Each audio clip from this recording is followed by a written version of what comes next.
تعال يا صانع محتوى، تعال تعال. تعال لا تعال. صانع المحتوى ده انت، تعال تعال ضحكنا. بيسموني في الحله تش تش تش ليه؟ جاي من النار، انا الدمار الحراق، فما حيفرق معي. اسمع كلامي كده، ما حتخليني اتكلم براحتي يا اخي. البتاع ده قاعد يحرق في مصاريني جوا يا اخي.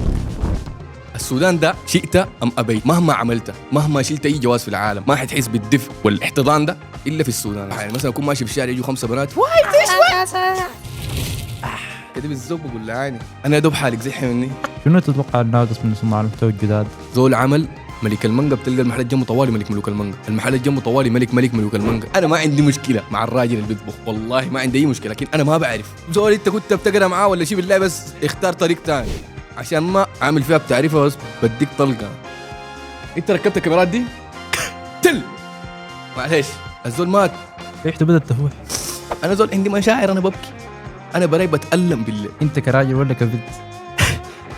طنبيه طنبيه عفينا ما مشكله. لو انت عمرك اكثر من 35 خلاص ما تتزوج راحت عليك. انت لو ما شايف نفسك وين بعد 5 سنين، الغلط ما منك. انك تكون صانع محتوى كسوداني دي حاجه، ان انت من البدايه قاعد تمشي في طريق براك، ما في زول بيدعمك. اي نجاح بتعمله انت بتكون فتحت باب لناس ما شافوا الحاجات دي قبل كده. والله ضد اي زول شفت بيكتب كلمه سلبي امشي فتش لك حياه يا عديم الحياه.